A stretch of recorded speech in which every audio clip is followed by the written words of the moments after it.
कौम, हम एक कौम बन रहे हैं।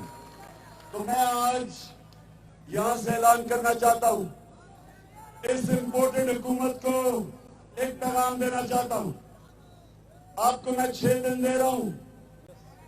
6 दिन के अंदर आप इलेक्शन अनाउंस करें, जून के महीने में इलेक्शन अनाउंस करें और असेंबलीज डिसॉल्व करें।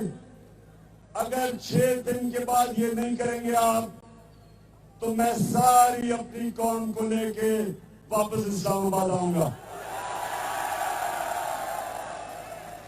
आपके पास टाइम है। गवर्नमेंट आपसे चल नहीं रही, गवर्नमेंट आपसे चल नहीं रही। आप गवर्नमेंट चलाने नहीं आए, करप्शन केसेस आप अपने खत्म करवा रहे हैं। इसलिए 6 दिन अगर 6 दिन में आपने फैसला ना किया, तो मैं सारी अपनी कौम को लेके इंशाअल्लाह इस्लामाबाद आऊंगा। और इस बारी कोई रुकावटें नहीं होंगी, क्योंकि सुप्रीम कोर्ट का हुक्म है कि कोई किसी किस्म की पुरअमन एहतजाज पे किसी किस्म की रुकावट नहीं हो सकती।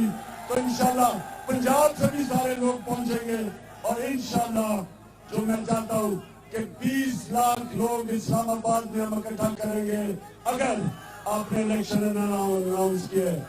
पाकिस्तान जिंदाबाद।